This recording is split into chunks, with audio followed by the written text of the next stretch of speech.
Hello good morning जय श्री कृष्ण जय श्रद्धा school दरेक विद्यार्थीનું અભિવાદન કરે છે। કેમ છો મજામાં ને વિદ્યાર્થી મિત્રો? આપણે ધોરણ 9 ની અંદર અભ્યાસ કરી રહ્યા છીએ।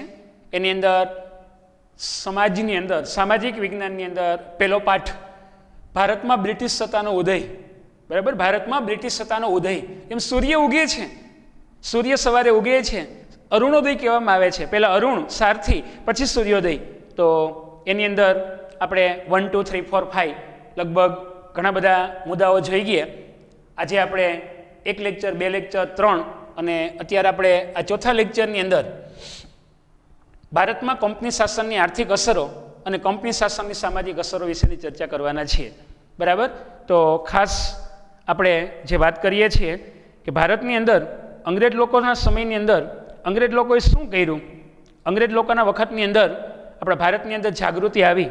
જોકે અંગ્રેજ લોકો ભારતમાં સુધારા કરવા નહોતા આવ્યા, ભારતના ભોગે ઇંગ્લેન્ડને સુખી કરો એ લોકોની એ નીતિ હતી। પણ એમ છતાંય અંગ્રેજ લોકો ગયા પછી આપણે અંગ્રેજી ભણવા લઈ ગયા, સારી વાત છે। અંગ્રેજ લોકોએ ભારતની અંદર મુંબઈ, મદ્રાસ અને કલકત્તામાં યુનિવર્સિટી સ્થાપી અને ભારતમાં અંગ્રેજી શિક્ષણને વેગ મળ્યો। એ લોકોએ રેલવેની શરૂઆત કરી, એ લોકો ગયા પછી આપણને રેલવે ઉપયોગી સાબિત થઈ। ગુજરાતી આપણી માતૃભાષા છે, હિન્દી આપણી રાષ્ટ્રભાષા છે, પણ આંતરરાષ્ટ્રીય ભાષા તો આપણી અંગ્રેજી છે ને। કોઈ પણ પ્રકારની અંદર દેશ વિદેશનો વહીવટ કરવો હોય તો ગુજરાતીમાં ન ચાલે, કેમ છો એમ। બરાબર, એ બધું તો how are you, how do you do એમ જ ચાલે ને, આઈ એમ ફાઇન। તો એ બધી બાબત આપણે જાણીએ છીએ।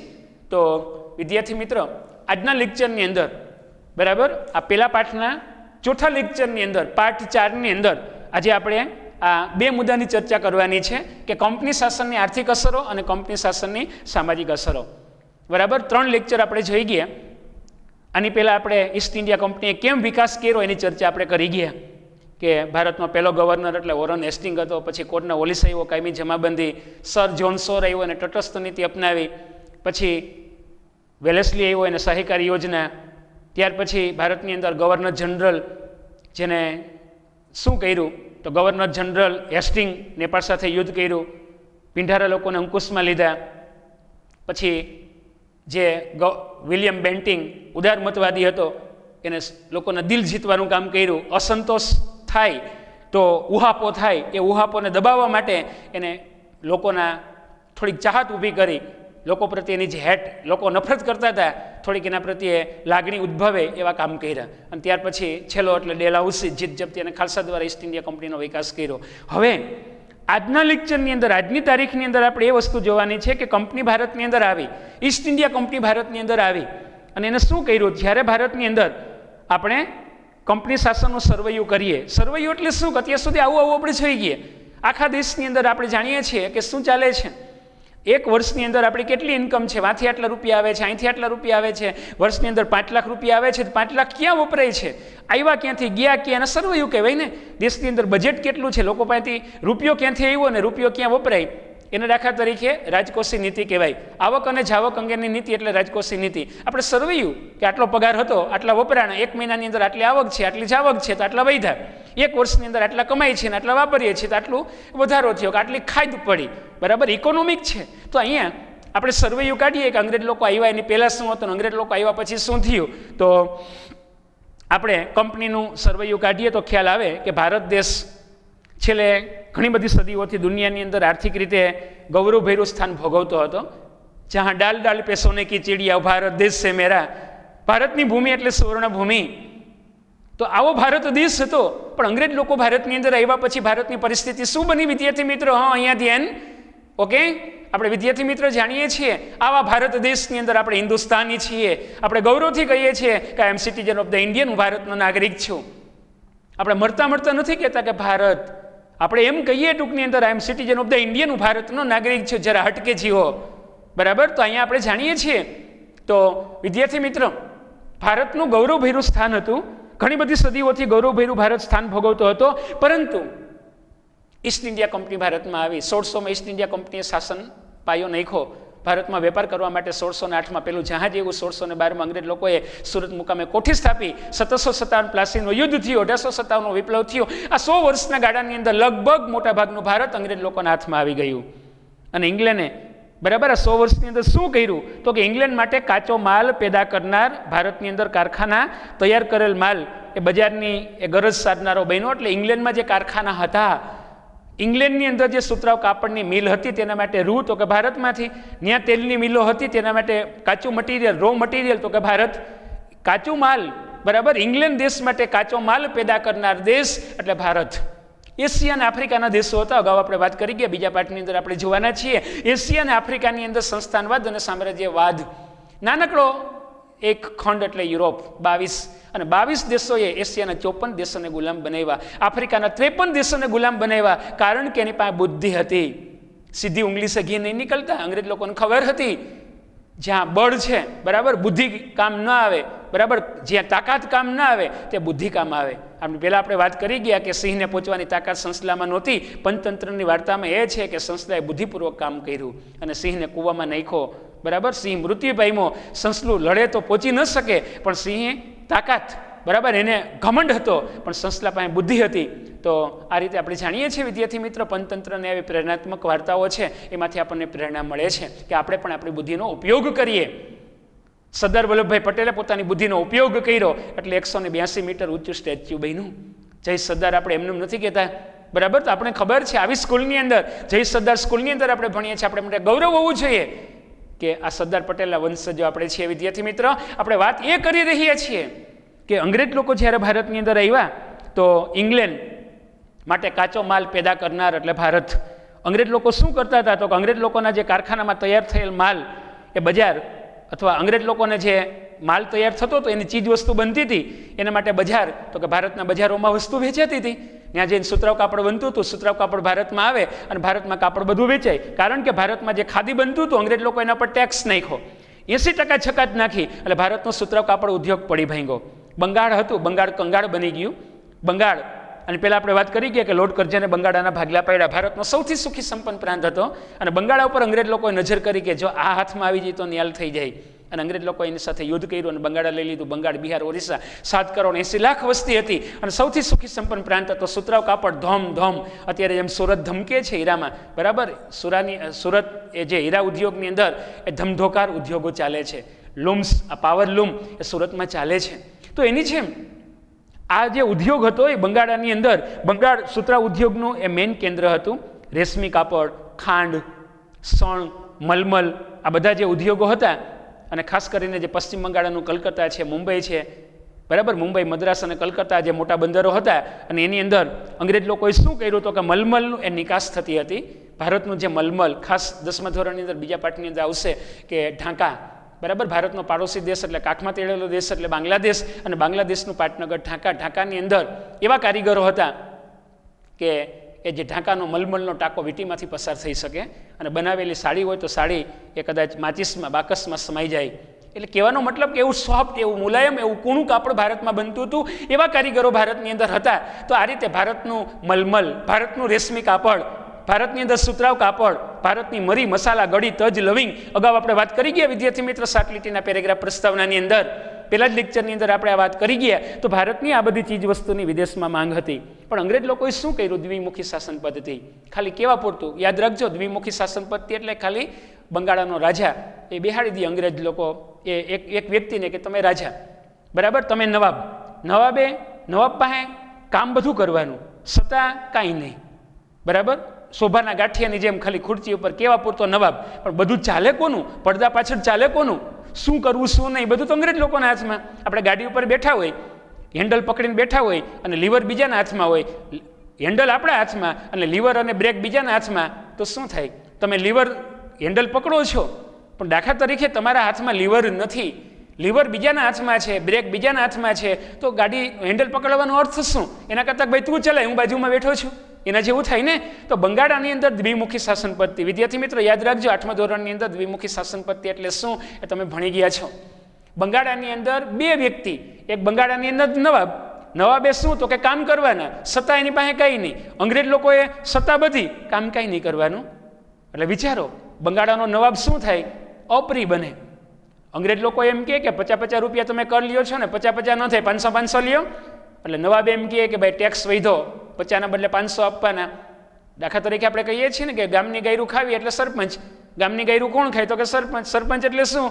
કે આ પાણી નથી આપતો, નામ નથી કરતો, એના જેવી વાત થઈ ને, બરાબર. સારા હોય તો ના નથી, પણ ઘણી વખત આ રીતે અંગ્રેજ લોકોએ શું કર્યું કે બંગાળાની અંદર દ્વિમુખી શાસન પદ્ધતિ, બે મુખવાળી શાસન પદ્ધતિ, એક બાજુ અંગ્રેજો અને બીજી બાજુ નવાબ. નવાબ પાસે કાંઈ નહીં, બરાબર. નવાબ શોભાના ગાંઠિયાની જેમ કામ બધું કરવાનું અને બધો ટેક્સ બેક્સ આવે બધું અંગ્રેજ લોકો લઈ લે. કામ કરવાનું, પૈસા વગર કામ કરવાનું તો કેમ કામ થાય? તમને કહેવામાં આવે કે જાઓ ગાંઠિયા લઈ આવો, મારડિયામાંથી 300 રૂપિયાના ગાંઠિયા લઈ આવો, પણ પૈસા આપવામાં ના આવે ને તમે જઈને કહો કે ગાંઠિયા, તો પૈસા તમારી પાસે હોય તો, બાકી પૈસા ન આપે તો ગાંઠિયા કેમ આવે? તમે મહેનત કરો તો તમને સેલરી મળે ને, પણ કાંઈ ન કરો ને એમને બેઠા રહ્યો ઉતાર્યો ને કે મને સેલરી તો થોડી મળવાની છે. એટલે આ રીતે એક બાજુ અંગ્રેજો, એક બાજુ નવાબ. બંગાળ કંગાળ બની ગયું વિદ્યાર્થી મિત્રો, બંગાળ કંગાળ બન્યું. ધોમ જે સુતરા ઉદ્યોગ, કાપડ ફૂલો ફાયલો હતો, ઢાંકા મલમલ માટે જાણીતું હતું, એ દ્વિમુખી શાસન પદ્ધતિના કારણે આજે બંગાળાની આર્થિક ચમક હતી ઝાંખી પડી ગઈ.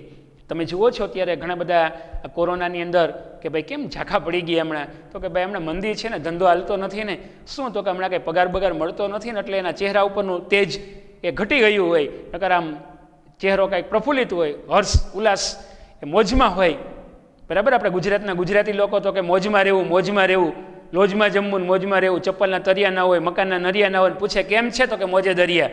ગુજરાતના લોકો તો કે લહેરી લાલા, અમે ગુજરાતી લહેરી લાલા, આપણે જાણીએ છીએ. પણ આપણે વાત એ કરીએ છીએ કે બંગાળ કંગાળ બની ગયું. બંગાળની જે આર્થિક ચમક હતી, બંગાળ ધમધોકાર વેપાર ચાલતો હતો, એ બધો પડી ભાંગ્યો. શું થયું? આપણો મુદ્દો હાલે છે કંપની શાસનની આર્થિક અસરો વિદ્યાર્થી મિત્રો, કે આર્થિક શોષણ, મહેસૂલ નીતિના કારણે ખેતી પાયમાલ થઈ, ધંધા પડી ભાંગ્યા, બેકારી, ગરીબી, બધી ભૂખમરો, આ બધી બાબતો થવા લાગી.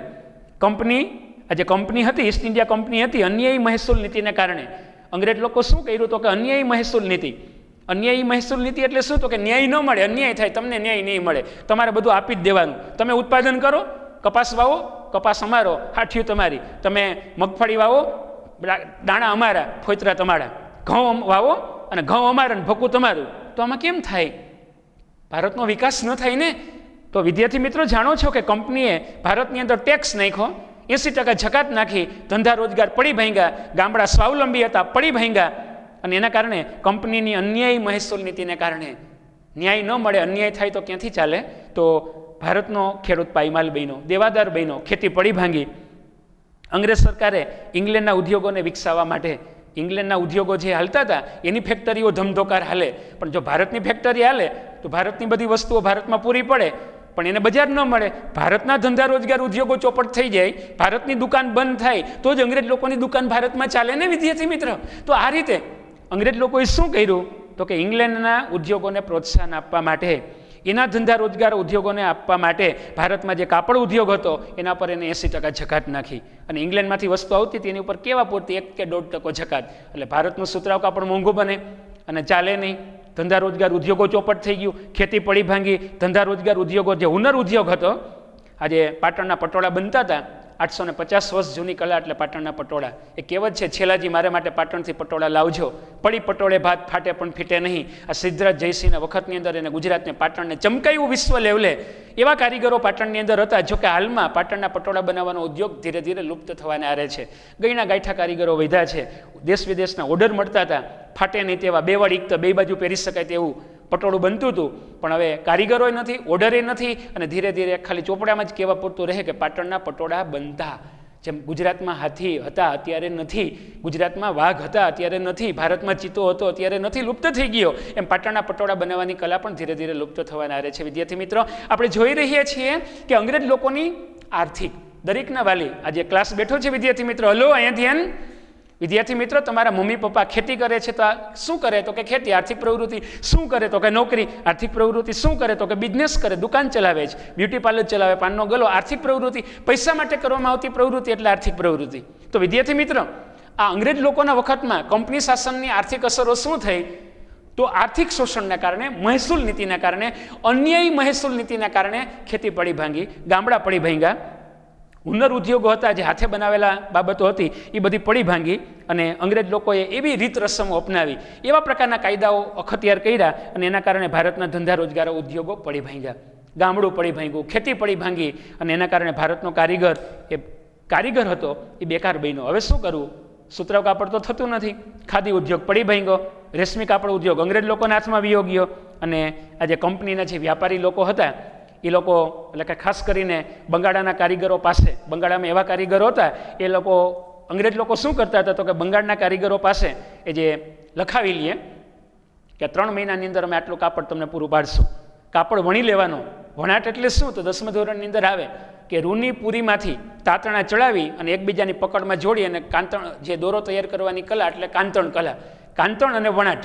ભારતમાં સુતરાઉ કાપડની પહેલી મિલ 1854 મુંબઈમાં શરૂ થઈ, 1860ની અંદર અમદાવાદમાં શરૂ થઈ, પછી તો અમદાવાદમાં 67 મિલો હતી, અત્યારે સુરત, સચિન અને ઉધના કાપડ ઉદ્યોગમાં આગળ છે, તમે જાણો છો. તો સુતરાઉ કાપડ, રેશમી કાપડ, સણિયું કાપડ, કાપડના જે અલગ અલગ 5 પ્રકારો છે. તો 10મા ધોરણની અંદર ઉત્પાદન ઉદ્યોગ 13મા પાઠની અંદર વિગતવાર ડિટેલની અંદર આવતા વર્ષે આપણે ભણશું. આપણે વાત કરી રહ્યા છીએ કે બંગાળની અંદર જે કારીગર હતા તો અંગ્રેજ લોકો શું કરતા હતા, ટૂંકી મુદતમાં એ કહે કે ભાઈ આટલે કોન્ટ્રાક્ટ આપે કે ભાઈ આ તમારો કોન્ટ્રાક્ટ, આ 50,000 રૂપિયાનો કોન્ટ્રાક્ટ કે 50,000 રૂપિયાની અંદર તમારે આટલું કાપડ અમને આપવું, અને પૂરું પાડવાનો કોન્ટ્રાક્ટ લખાવી લેતા, અને જે કારીગર ઇનકાર કરે તો એને ફટકા મારતા. હાવ નજીવી કિંમતે 25,000ની અંદર તમારે આટલું કાપડ અમને આપવાનું, આ 500 રૂપિયાની અંદર તમારે આટલા ટાકા અમને કાપડનું આપવાનું, અને જો ના પાડે તો બિચારાઓને મારે, એટલે ફટકા મારવાની સજા. એટલે મારની બીકે એને કોન્ટ્રાક્ટ પૂરો કરવો પડતો હતો, અને ન પૂરો કરે તો એને મારતા હતા. તો અંગ્રેજ લોકો ભારતના લોકોને ઢોર માર મારતા હતા, લોકો પર ઘોડા ચડાવતા હતા. આપણે જોઈએ છીએ ગાંધી પિક્ચરની અંદર આપણે જોયું જલિયાવાલા બાગનું હત્યાકાંડને, રોલેટ એક્ટને, અંગ્રેજ લોકોએ કેવા કેવા અત્યાચારો કર્યા એ આપણે વાંચીએ, સાંભળીએ તો આપણું લોહી ઉકળી ઉઠે, આપણે જાણીએ છીએ. તો કંપની જ્યારે ભારતમાં નહોતી, ઈસ્ટ ઇન્ડિયા કંપની નહોતી, ભારત સ્વતંત્ર હતું, તો એની પહેલાં ભારતના ગામડા સ્વાવલંબી હતા. બરાબર, ગામડું સ્વાવલંબી એટલે પોતાની વસ્તુ પોતે બનાવતા હતા. સ્વાવલંબી, ગાંધીજી સ્વાવલંબી હતા, પોતાના વાસણ પોતે ધોવે, પોતાની ધોતી પોતે ધોવે, પોતાની ધોતી પોતે બનાવે. સ્વાવલંબી એટલે બીજા ઉપર આધાર ન રાખવો. સરસ મજાના ગામડા સ્વાવલંબી હતા, બીજા ઉપર આધાર નહોતા રાખવા પડતા. પણ હવે શું થયું કે કંપનીના આગમન પહેલાં જે સ્વાવલંબી ગામડા હતા સુખી હતા, સમૃદ્ધ હતા, પણ હવે અંગ્રેજોની આ જે શાસન આવ્યું, અંગ્રેજ લોકોની અસરના કારણે આ ગામડા કેવા બન્યા તો કે ગરીબ, ગામડા પાયમાલ થયા અને પરાધીન બન્યા, બીજા ઉપર આધાર રાખતા થઈ ગયા. ખાવું શું? બીજા ઉપર આધાર. દાખલા તરીકે તમે ભણો છો, હલો અહીંયા ધ્યાન વિદ્યાર્થી મિત્રો, તમે ભણો છો, ફી ભરવાની તો કે વાલીએ, ચોપડા લેવાના તો કે વાલીએ, તમે કમાતા નથી. એપીએલ આપણા પૈસા લીલા લે, ને બીપીએલ એટલે આપણે જાણીએ છીએ ને કે બીપીએલ એટલે બાપના પૈસા લીલા લે, પણ બીપીએલ એટલે બિલો પ્રોવર્ટી લાઈન, ગરીબી રેખા નીચે જીવતા, એવો પણ અર્થ થાય છે. વિદ્યાર્થી મિત્રો, આપણે જાણીએ છીએ કે બીજાના ઉપર આધાર રાખવો અને આપણી રીતે આપણે કમાવવા અને આપણે ગાડી લેવી, આપણે કમાવા અને આપણે મકાન લેવું, એને સ્વાવલંબી કહેવાય. પણ બીજા પૈસા આપીને મકાન લઈએ, જમીન વેચીને બીજું કામ કરીએ, એને તો પરાવલંબી કહેવાય ને. તો સરસ મજાના આવા ગામડા હતા, ગામડા પાયમાલ થયા અને આ રીતે પરાવલંબી બન્યા. તો ઈસ્ટ ઇન્ડિયા કંપનીના શાસનકાળમાં ભારતની અંદર મુંબઈ અને થાણા વચ્ચે પેલાવેલી રેલવે નાખવામાં આવી 1853. તમે જાણો છો ઇંગ્લેન્ડ અને ભારત વચ્ચે આગબોર્ડની સેવા શરૂ થઈ. આપણે વાત કરી ગયા કે ડેલાઉસીના વખતમાં જાહેર બાંધકામ ખાતું શરૂ થયું, અને જાહેર બાંધકામ ખાતાની અંદર તાર, ટપાલ, ટેલિફોન, આધુનિક બધી બાબતો એ ડેલાઉસી ભારતમાં શરૂ કરી. અને આ રીતે મુંબઈ, મદ્રાસ અને કલકત્તા, આ જે 3 બંદરો છે, ભારતનું સૌથી મોટું બંદર એટલે મુંબઈ. આ બાજુની સાઈડમાં ગુજરાત બાજુ, નીચે આવો એટલે મહારાષ્ટ્રમાં મુંબઈ, ગુજરાતમાં કંડલા બંદર છે, 12 માસ ખુલ્લું રહેતું બંદર એટલે પોરબંદર, ઓટોમેટિક લોકગેટ ધરાવતું બંદર એટલે ભાવનગર, અને એ ઉપરાંત મુંબઈ છે. ગુજરાતને 43 બંદરો મળ્યા છે. વિદ્યાર્થી મિત્ર આપ જાણો છો, કારણ કે ગુજરાતને 1600 કિલોમીટર લાંબો દરિયો મળ્યો છે. ભારતને 7500થી વધુ, 9મા ધોરણમાં 7500, બરાબર 7500, 10મા ધોરણમાં 7517 કિલોમીટર ભારતને લાંબો દરિયો મળ્યો છે. એટલે ઘણા બધા બંદરો, દરિયાકાંઠે હોય તેને બંદર કહેવાય, આપ જાણો છો. તો આ રીતે મુંબઈ, મદ્રાસ અને કલકત્તા. મુંબઈ આ બાજુની સાઈડ વાત છે ગુજરાત બાજુ, પછી મદ્રાસ એટલે હમેની સાઈડમાં તમિલનાડુનું પાટનગર, ચેન્નઈ, એને ચેન્નઈ એટલે અત્યારે મદ્રાસ તરીકે ઓળખાય છે, અને કલકત્તા, ફોર્ટ વિલિયમ એટલે પશ્ચિમ બંગાળની અંદર કલકત્તા. આ 3 બંદરોનો વિકાસ એ કોને આભારી છે તો કે અંગ્રેજોને આભારી છે. અંગ્રેજોએ શોષણ કર્યું, પણ એમ છતાં અંગ્રેજ લોકો ગયા પછી મુંબઈ, મદ્રાસ અને કલકત્તાનો જે ડેવલપ થયો, એનો આર્થિક વિકાસ થયો, એ અંગ્રેજોને આભારી છે. તો આ બાબત આપણે આ પેરેગ્રાફની અંદર ભણ્યા કે ઈસ્ટ ઇન્ડિયા કંપનીની શાસનની આર્થિક અસરો. બરાબર વિદ્યાર્થી મિત્રો, આર્થિક અસર, કઈ આર્થિક અસરો થઈ? અંગ્રેજ લોકોની શોષણ, બરાબર, આર્થિક અન્યાયી મહેસૂલ નીતિને કારણે ભારતની ખેતી પાયમાલ થઈ, ધંધા રોજગાર પડી ભાંગ્યા, બેકારી, ગરીબી, એ બધું ભરેડો લઈ ગઈ. ટૂંકમાં એ બધી બાબતો જોઈ. હવે આપણે મુદ્દો જોવા જઈ રહ્યા છીએ વિદ્યાર્થી મિત્રો, કંપની શાસનની સામાજિક અસરો.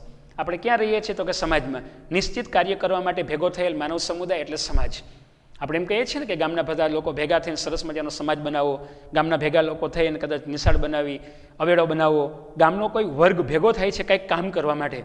રોડ ઉપર એક્સિડન્ટ થયું હોય અને લોકો ભેગા થઈ જાય, એને સમાજ ન કહેવાય. એ તો રોડ ઉપર જતા હતા જોયું હું થયું એમ કરતાં કરતાં લોકો ભેગા થઈ જાય, ઘોડી ચડાવીને ઊભા રહી જાય, પોલીસ આવે, 108 આવે, હાલો નોખા, બધા અલગ થઈ જાય, એને સમાજ ન કહેવાય. નિશ્ચિત કાર્ય કરવા માટે મળેલ માનવ સમુદાય એટલે સમાજ. તો આપણે સમાજમાં રહીએ છીએ.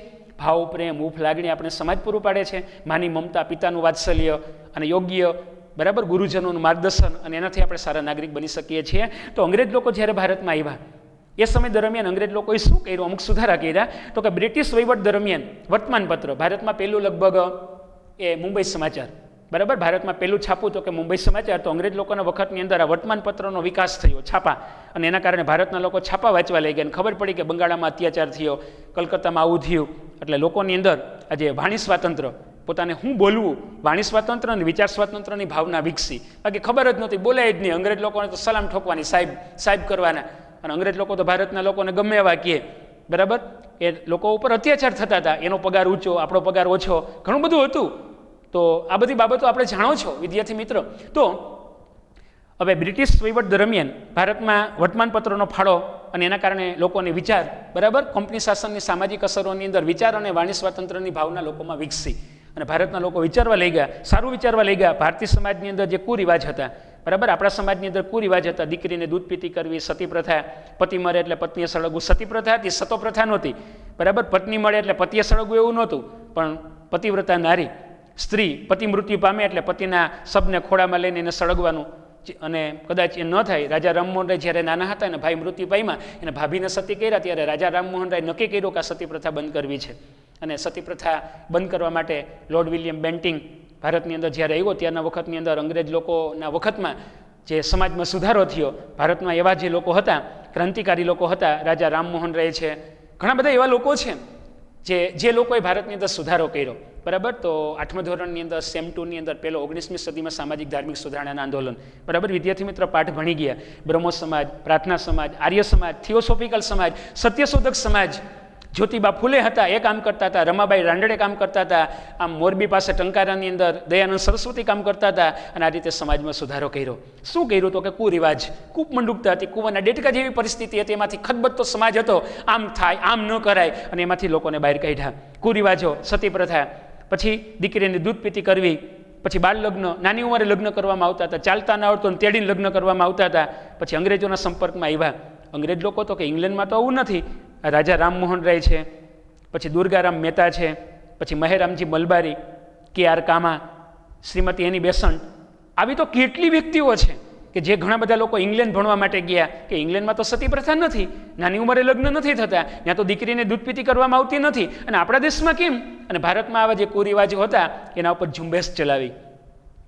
એટલે હિન્દુ સમાજ, મુસ્લિમ સમાજ, પારસી સમાજ, આ બધા જ સમાજની અંદર જે હળો હતો, જે બગાડ હતો, અને એ સમાજની અંદર સુધારો લાવવા માટે જે કામ થયું ને, એને કહી શકાય કે કંપની શાસનની સામાજિક અસર.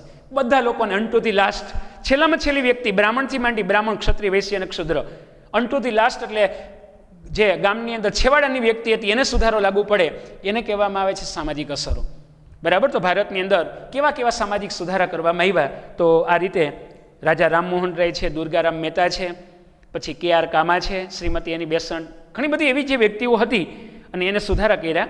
સ્ત્રીનું સ્થાન નીચું હતું, દીકરી દૂધ પીતી કરવામાં આવતી હતી, સ્ત્રીની બુદ્ધિ પગની પાનીય ગણવામાં આવતું હતું, સ્ત્રીને અબળા ગણવામાં આવતી હતી, એના સ્ત્રીને પણ પુરુષ સમોવડી ગણવામાં આવે છે.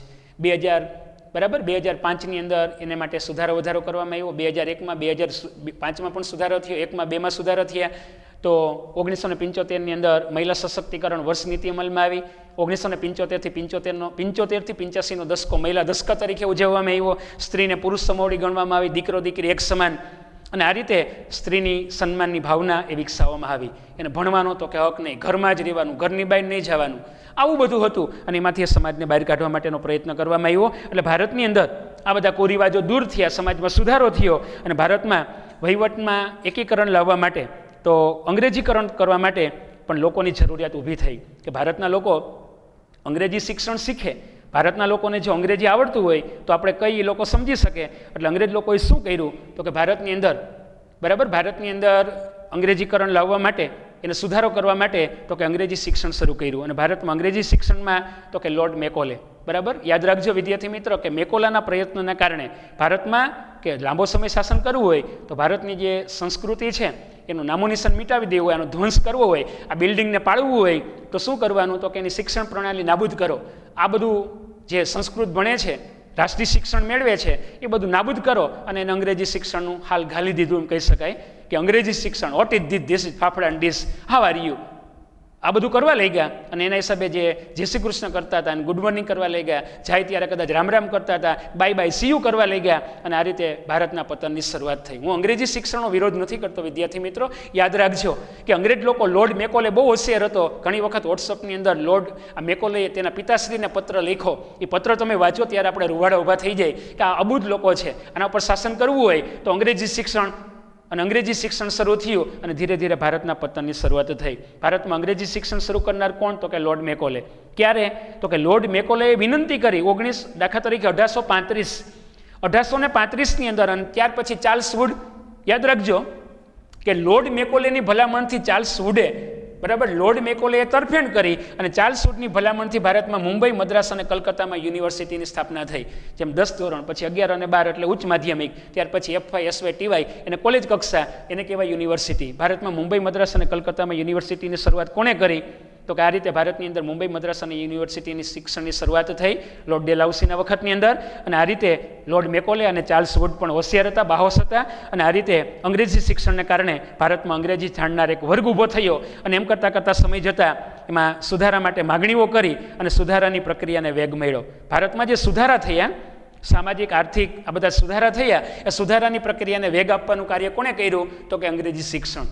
બરાબર, ભારતના લોકો અંગ્રેજી ભણવા માટે ઇંગ્લેન્ડ ગયા. ઇંગ્લેન્ડથી આવ્યા પછી જોયું કે એના દેશમાં નથી ને આપણા દેશમાં બધું હળો છે, બગાડ છે, કેમ દૂર કરવો, તો એના માટે આ લોકોએ પ્રયાસ કર્યો. તો આ રીતે આજની તારીખની અંદર વિદ્યાર્થી મિત્રો આ પહેલા પાઠની અંદર આપણે 2 મુદ્દા ભણ્યા કે ભારતમાં બ્રિટિશ સત્તાનો ઉદય, અને એની અંદર આપણે પ્રસ્તાવનાથી માંડી અને કંપનીની જે ઉદય અને વિકાસ કેમ થયેલો, એમાં છેલ્લે આજના લેક્ચરમાં, ચોથા લેક્ચરની અંદર કે કંપની શાસનની આર્થિક અસરો, ભારત કેમ પાયમાલ થયું, કંગાળ બન્યું. આજે દ્વિમુખી શાસન પદ્ધતિ, 2 મુખવાળી શાસન પદ્ધતિના કારણે બંગાળની આર્થિક ચમક ઝાંખી પડી ગઈ, ધંધા રોજગાર ઉદ્યોગો પડી ભાંગ્યા, ગરીબી, બેરોજગારી ફૂલી ફાલી, લોકોને ખાવાને ફાફા હતા. ગામડાના લોકો શહેરમાં ગયા, શહેરમાં કંઈ મળ્યું નહીં, પાછા ગામડામાં આવ્યા, ખેતી ઉપર ભારણ વધ્યું. અને આ રીતે ભારતનું જે પતન થયું, જ્યાં ડાલ ડાલ પે સોને કી ચીડિયા, ભારત દેશ છે મેરા, ભારતની ભૂમિ એટલે સુવર્ણ ભૂમિ. પણ અંગ્રેજ લોકોએ શું કર્યું એ બાબતની કહેવામાં આવે છે આર્થિક અસરો. અને ત્યાર પછી આપણે સામાજિક અસર એટલે સમાજના બધા વર્ગને લાગુ પડતી, 18 વર્ણોને લાગુ પડતી બાબતો શું થઈ, સમાજની અંદર કેમ સુધારો થયો, વાણી સ્વાતંત્ર્ય છાપાના કારણે ભારતની જે પબ્લિક હતી એ વિચાર અને વાણી સ્વાતંત્ર્યની ભાવના વિકસી. અને એ રીતે ભારતની અંદર આવા જે અંગ્રેજી જાણનાર વર્ગ ઊભો થયો, એ અંગ્રેજી જાણવા લઈ ગયો અને એને હિસાબે સુધારા દિશાની અંદર આગળ વધ્યા. બ્રહ્મો સમાજ, પ્રાર્થના સમાજ, આર્ય સમાજ, આ બધા જે સમાજોએ જે કામ કર્યું છે એ 8મા ધોરણની અંદર સેમ 2ની અંદર પહેલા પાઠમાં વિદ્યાર્થી મિત્ર આપ ભણી ગયા. તો આ રીતે આ પાઠની અંદર, બરાબર વિદ્યાર્થી મિત્રો, આજની તારીખની અંદર આજે ભારતની અંદર, ભારતમાં બ્રિટિશ સત્તાનો ઉદય અને વિકાસની અંદર આપણે શું ભણ્યા, આખા પાઠની અંદર આપણે શું ભણ્યા, તો કે પહેલો પેરેગ્રાફ પ્રસ્તાવના, અને પ્રસ્તાવનાની અંદર આપણે એ બાબતની ચર્ચા કરી કે 1453ની અંદર કોન્સ્ટેન્ટિનોપલનું પતન થયું, પછી કઈ પરિસ્થિતિ અસ્તિત્વમાં આવી, પછી ભારત આવવાના નવા જળમાર્ગની શોધ કોણે કરી, ત્યાર પછી ભારતમાં યુરોપી પ્રજા આવી, પેલી કઈ આવી, છેલ્લી કઈ આવી, એની ચર્ચા કરી. ત્યાર પછી પ્લાસીનું યુદ્ધ ક્યારે થયું, બક્સરનું યુદ્ધ ક્યારે થયું, પછી કંપની શાસનનો વિકાસ હોરન હેસ્ટિંગથી માંડી અને ડેલહાઉસી સુધી લોકોએ ક્યાં સુધારા વધારા કર્યા એ ચર્ચા કરી. અને છેલ્લે આજની તારીખની અંદર આપણે આ લેક્ચરની અંદર છેલ્લે 2 સુધારાઓ ભણ્યા.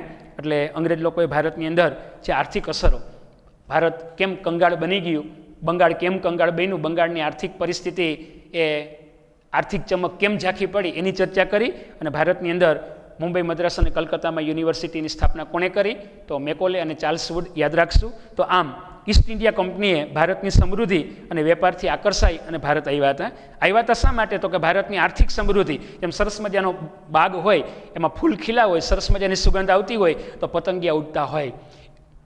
પુષ્પની સુગંધ, બરાબર, આકાશ મેં તારે બન કે રહેના, બાગો મેં ફૂલ બન કે રહેના, લેकिन हमारा तो स्टूडेंट ही बन के रहना. आकाश के तारे बन के रहना, बागों में फूल बन के रहना, लेकिन हमारा तो स्टूडेंट ही बन के रहना। विद्यार्थी मित्र, આપણે જોઈ રહ્યા છીએ કે સરસ મજાનો બાગ હોય, બગીચો હોય, એમાં સરસ મજાના ફૂલ હોય અને ફૂલની સુગંધ કદાચ પતંગિયાને આકર્ષે છે। એમ ભારતની આવી જે સુગંધ હતી, ભારતની આવી જે આર્થિક સમૃદ્ધિ હતી અને એના કારણે વેપાર કરવા માટે ભારતમાં અંગ્રેજ લોકો આવ્યા હતા અને કંપની શાસનના પરિણામે રાજકીય, સામાજિક, આર્થિક, સાંસ્કૃતિક ઘણી બધી સારી નરસી અસરો થઈ। પોઝિટિવ એન્ડ નેગેટિવ અંગ્રેજ લોકો આવ્યા તો ફાયદા છે, ગેરફાયદા છે। અને ભારતના ભોગે એ લોકોએ શું કર્યું તો કે ભારતના ભોગે ઇંગ્લેન્ડને સુખી કરવા માટેની નીતિ અપનાવી। ભારતનો કંઈ વિકાસ કરવા માટે અંગ્રેજ લોકો નહોતા આવ્યા, ભારતના લોકોના પગ દબાવવા નહોતા આવ્યા, ગળું દબાવવા માટે આવ્યા હતા અંગ્રેજ લોકો। ભારતમાં રેલવે નથી, હાલો આપણે જઈને પાટા નાખીએ, સેવા કરવા માટે નહોતા આવ્યા, બરાબર। આપણે જાણીએ છીએ કે અંગ્રેજ લોકોએ ભારતની અંદર શું કર્યું તે। તો આ રીતે ભારતના ભોગે ઇંગ્લેન્ડને સુખી કરવાની સમૃદ્ધ નીતિ અપનાવી અને પોતાના લાભ માટે જે વ્યવસ્થા, પોતાના લાભ માટે જે સંસ્થાન ઊભા કર્યા હતા અને ભારતને અંગ્રેજ લોકો ગયા પછી પ્રત્યક્ષ નહીં પણ પરોક્ષ રીતે એ આપણને લાભ થયો। એટલે અંગ્રેજ લોકોએ ટ્રેનની શરૂઆત કરી, પછી એમાં આપણે સુધારા વધારા કર્યા, નેરો ગેજમાંથી મીટર ગેજ, બોર્ડ ગેજ, એમ કરતાં કરતાં આપણે આગળ વધી રહ્યા છીએ। અંગ્રેજી શિક્ષણ એ લોકોએ શરૂ કર્યું અને એમ કરતાં કરતાં અંગ્રેજી શિક્ષણ મેળવીને આપણે દેશ વિદેશની અંદર સારી જોબ પણ કરવા લઈ ગયા। સારી બાબતો છે। તો વિદ્યાર્થી મિત્ર, અહીંયા આપણે આ પાઠને પૂરો કરીએ છીએ। નેક્સ્ટ લેક્ચરની અંદર આજે પહેલો પાઠ પૂરો કર્યા પછી જે પછીનો પાઠ આપણે લેવાના છીએ। ઓકે, ધન્યવાદ। ફરી મળશું ત્યારે વિગતવાર ડિટેલમાં આપણે ચર્ચા કરશું। ચાલો બધાને જય શ્રી કૃષ્ણ, વંદે માતરમ, ભારત માતા કી જય। ચાલો આવજો।